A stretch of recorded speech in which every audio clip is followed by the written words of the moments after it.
Allô, bande Konanga va congolais, les lots dans cette vidéo, franchement, ils ont été pour un désir dans raté. Mais, en tout cas, franchement, on dit que l'abondance du cœur, c'est la bouche qui parle. Dans la cause, il y a Mboka Nabiso Congo.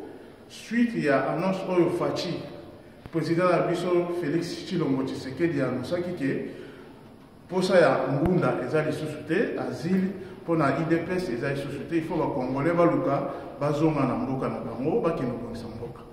bon, dans cette vidéo, c'est juste pour vous montrer, il y a des gens ici en Europe, comme nous les diasporas congolais, chacun de nous a un eloko à Salaka. Parce que tout le monde, tous un eloko à Salaka. Nous avons la Sabino, au Yangai, na Salaka, depuis que je suis là en France.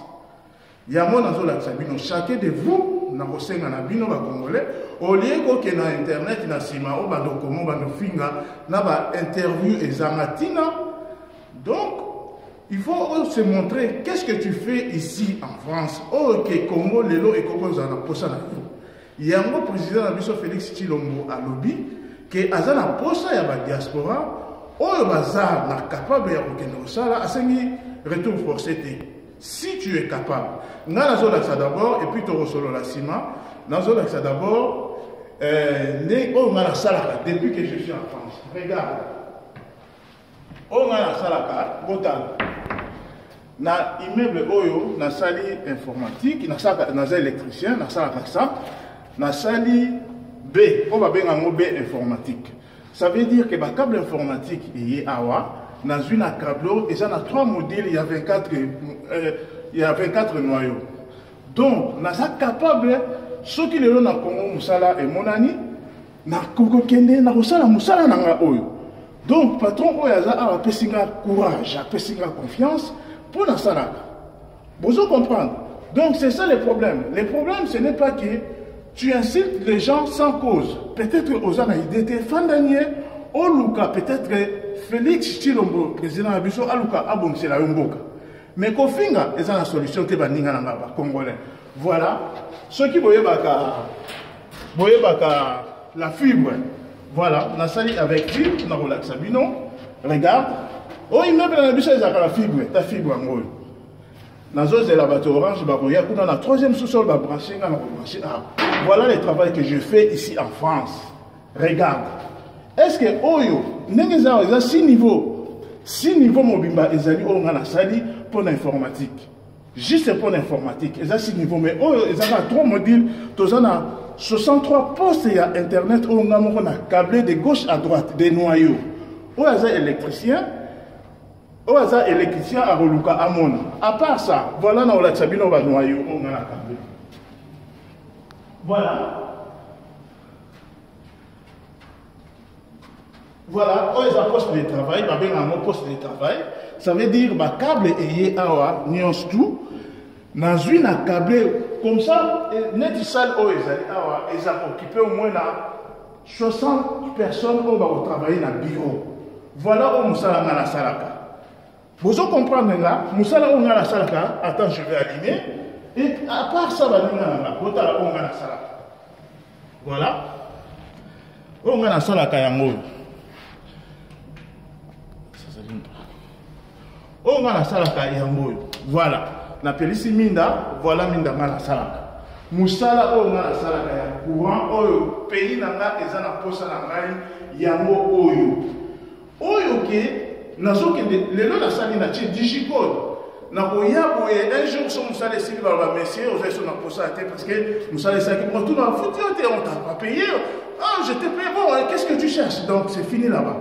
Mais ceux qui président là-bas à Bengi biso ba diaspora pour tout développer Mboka. C'est comme le Nigeria, pourquoi tu cultiver tes maturités au bateau de réussir? Dans les pays comme le Nigeria, ils ont développé localement, ils ont développé ma casse. Nigeria est capable à jouer bon disposition bazu batongi ville mususu à côté au babenga Abuja. Ba américain le babenga Abuja et ça c'est comme Los Angeles.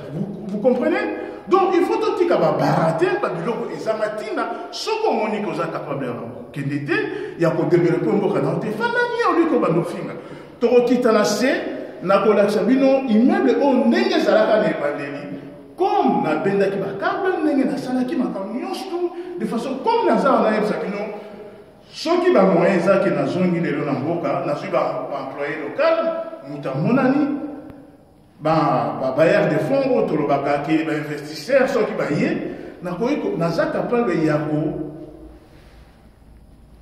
électrifier immeuble comme Sozacom et informatiser aussi et mettre encore le fibre. Fibre oyo ezali awa eza biloko moko ya haut débit eza technologie sika na Congo eza te toza na fleuve munene na osala muta osala ngo aza te gouvernement ezaki ya malonga te bino moko toyebi histoire eza ko bandela te mais ezali na sali vidéo juste pour sensibiliser les gens pour qu'ils comprennent que mboka na biso eza enjeu munene il faut rien kutu baza posa na biso bazolinga ke non eloko bakongole basali na mokili na esalama te oyo ke président alongwe azwi pouvoir azongisi na opposition principale qui est IDPS nana esalama te na Afrique bamosusu bazoloba kutu ke ono ndenge eza wana Kabila akoma père de la nation abandoke na bapays africain kozwa kolakisa bango ndenge nini bazwaka pouvoir bazongisi na opposition parce que na Afrique bino mo boyebi histoire ndenge ezalaka ezaka parce que tokokita na se na kolakisa bino comment immeuble oyo ezalaki na ebandeli tala eza baminda moko automatique baminda moko très automatique en plus eza très sensible na informatique ngai moto nasali moto mosusu te naza na souci de façon ke ngai soki nakei na mboka na nga nasala biloko ya boye etikala comme emblème ya pays okosala ngo na France eza mpe mboka na nga parce que nous avons des enfants nous tous eza neti mboka na ngai mais je suis d'origine je suis congolais vous comprenez tokita na se nalakisa bino bandeko bosilika te nazoloba likambo mabe te nazolakisa avant yo finga na internet il faut lamuka na ntongo oloba nga nasalaka nini nakosala nini mpo na développer na mboka soki oza nango te fanda nye papa ou mama babongisela na mboka vous comprenez inutile na kofinga parce que kodégager stress na yo na kati internet kokoma babiloko eza na ntina te eza na ntina moko te tozokita na se voilà eza courant fort babenga courant fort armoire nasali des armoires nasali armoire ya liboso ya courant fort armoire ya mibale ya informatique de façon que nalimate immeuble oyo bapesi nga confiance tala biloko nasali tala mosala propre nasali tout ça ekotikala nango kaka mais soki nazwi occasion ya kosala ngo na mboka na nga mabe eza wapi tozokita na se nalakisa bino comment tozokita na se nalakisa bino comment immeuble ezalaki toza na cage escalier tozokita na se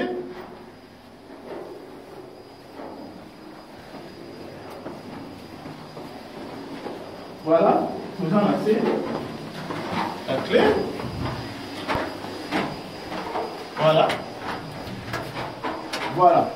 voilà immeuble yango ndenge ezalaka ndenge nalakisi bino kuna likolo bafrère ezalaki boye ezalaki basinga boye nalekisi oyo kutu eza plus grand que likolo tala basinga boye nalekisi basinga mosusu ekoya boye basinga mosusu bakobuka kuna nyonso ekoya boye tout ça ezalaki boye immeuble oyo ezalaki boye eloko moko akate tala modini wana nalakisi bino tala ndenge ezalaki nekate. Voilà, c'est moi qui a fait tout ça parce que ma personne a confiance. Vous comprenez? Bonjour. Vous comprenez? Regarde, là, la champion, c'est pour Ndenge Zalaki n'a tout de le débit. Ndenge Zalaki, pour moi, la Moussala, Oyo, un Congolais à Saka. Pas Congolais, on va Saka, Moussala, oui. Pas ça, ébélé. Ceux qui m'ont dit de l'eau, qui étaient en Boka, je vais employer local dans le Congo, tout ça, il est en Boka. Mais je m'appelle Zandegi, je m'appelle Zawa. Yaka. Voilà Ndenge Zalaki. Voilà. Au moins, l'informatique, on a la tibia, on a ces Zalaki Boy. Et ça, Boy, donc tout le monde qui m'a bossé. Ceux qui n'ont pas ça, on a un beau calanga. Oh, le président Félix Azara Costa, il y a la diaspora qui a développé un beau calanga. Mais ceux qui ont la moyenne, même au sac à ménage, même au sac à gardien, même au sac à Koussani, il faut avoir une ambition pour la beau calanga. Bon, je ne sais pas, Nazar n'a Châtelet, Nazar n'a Rivoli, bato ba yebi bercheka naza juste à côté na simana tala biloko na sali zala la tabino fibre au bino benga ka fibre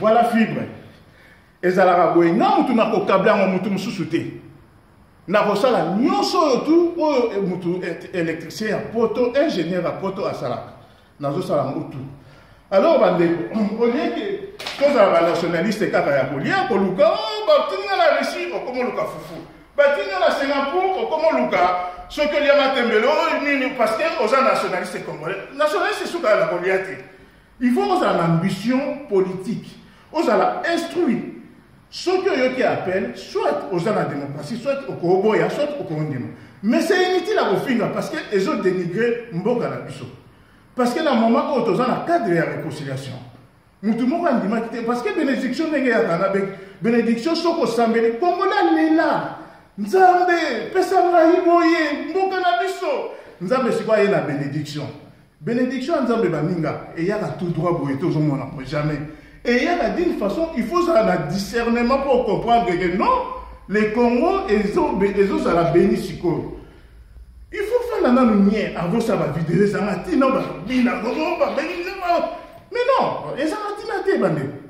Na relax bino vidéo moko o na kosala isusu eza na sous-sol kuna to la tsebino misala ni ba congolais a basaka na France. Tala misala na ça yango. Tout ça, immeuble on a les Sibino là, ezaki boui, ezaki vide. Immeuble de mon côté là, quand on a 1938. 38, c'est quoi, bah poutre ezaki dans le mabaya, mais bah zo rénovango, ezo koma ya sika, n'enye na auto la Sabino. Vous comprenez bandé. Donc, tout ce qui en a, on a fait Sibino bote, vous en a courage. On a finga a fini, nega mais ça là, mais on a courage avec beaucoup d'hésitation. Pendant la vidéo, pour nous les Congolais, tous à sensibiliser la diaspora, tous yeba et l'on ni to salaka. O la muki na tongobi na la salaka ni. À vos opinions d'abord on va noter qu'en internet. Est-ce que vous avez habilité à koloba na internet? On peut savoir votre opinion. Au sala formation wapi. Est-ce que na landa kayo? Peut-être que batwa zaparaka lerio mutatali ota zappé vie compter yo kasi balandi yote. Peut-être que aujourd'hui, Moutou a partagé vidéo, non, là c'est bon. Mais ceux qui Moutou a partagé, tu yozo landa ke balandara. Balandara yo yote, parce que aux habilités, te marcambo, yozo la pété balouté, pe ça va en canne. Batou basan a posé à raisonner pour la mboka na bango, hein? Batou basan a posé à raisonner pour la mboka na bango et avancer à la Congo. 50 ans en arrière, même Niger a pas mbele qui Congo na autoroute, n'avait fortitude, Congo était le matin. Quel est la Niger, quel est le côté de l'Ouest? Au moins, la route est développée. Hein, Bandé? Bon, le rapport n'a pas de pour un sentiment. Bon, fin, au point que l'on critiqué l'opposition de Nini, mais le problème est que bon, fin, Félix Tshilombo a raison. Par il y a ce qui n'a éboué. Alors, nous avons un IDPS et Sili. Oh, il y a un posa à Kebouaka, oh, il a mouka dans la vérité des îles. Ah, voilà, c'est autre chose. Mais pour la IDPS, et si Moutoutou, oh, il y a un Kabouaka qui n'a IDPS, Ngunda, et si mais exactement qu'il y a des gens qui ça, non. Moukandi, ça va monter parce que, Batou, oh, beaucoup de personnes qui volontairement, na yebi Batou, Azana Moukanda, te l'augmentation, volontairement, mais Azana moyen, accueillir la préfecture, c'est que Ozon Massima, comment c'est que 2000 euros? Ozon Massima, tu les 5 ans là, bon, il faut raison là, pour le bas. La tiki bino, on a boulot, donc on a été dans la matinale, dans la vidéo, parce que ça me tient beaucoup au cœur. Na loba quand même, comme na Komaka, na loba quand même, qu'est-ce que les Congolais réfléchissent? Pourquoi Bazo saboter un président élu dans RDC Congo? Ciao.